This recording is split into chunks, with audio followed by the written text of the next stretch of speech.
How's it going, guys? Today we're going to be looking at Killer Klowns from Outer Space, the game. Its expected release date is supposed to be early 2023.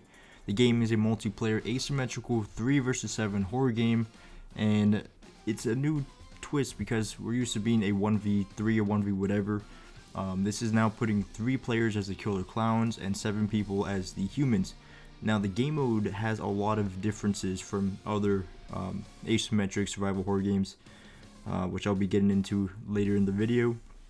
One thing's for sure is that the developers have a very strong passion for this game, and they are recreating what they see in the movie very closely. It's a very accurate representation of the movie in a video game form. Okay guys, so the gameplay loop of the game is essentially the clowns have to capture most or all of the human citizens of Crescent Cove, and the humans have 3 ways of winning. They can either deactivate the ship and kill the clowns, or escape the map before the time runs out, or they can keep most of the humans alive for the entire round.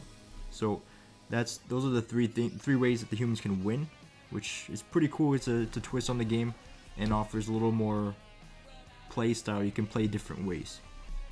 So essentially, as the clowns, you're just trying to capture the humans and put them back on your spaceship.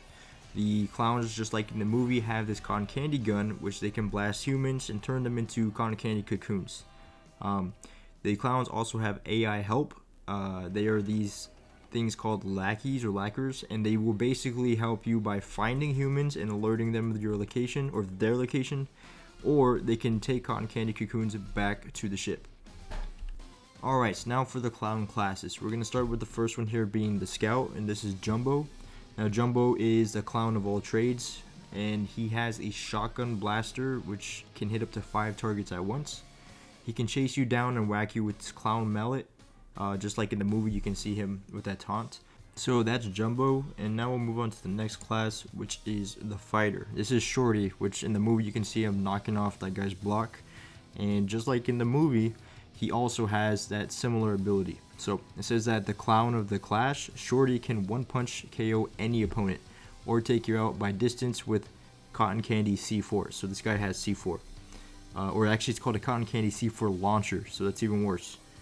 If you think you can outrun him, he will run you down with his tricycle or pop out of a pizza box. I also read that this guy can use his tricycle indoors, which makes it even harder to get away from him.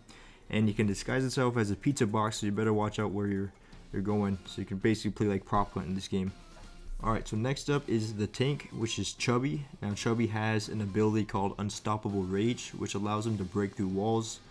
And he also has a cotton candy ground punch, which levels nearby humans.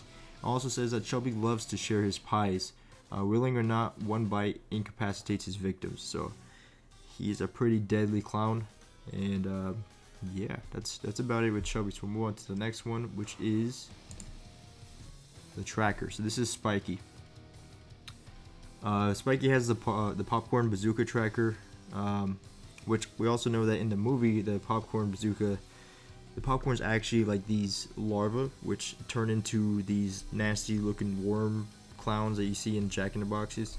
He also has the trusty dog balloon, which from the movie as well, you can see him tracking down humans. Just like that, in the game, the dog also tracks humans down. So it points to the nearest human, which can help the clown find his victim. And it also says if the clown needs to get somewhere quickly, he can summon his invisible car and speed off towards his victims, which we also saw that from the movie. Alright, so the last clown is the Trapster, Rudy. So this guy is a specialist in traps. For example, Rudy has a baby clown snake, evil Jack in the Box, which is those things from the movie.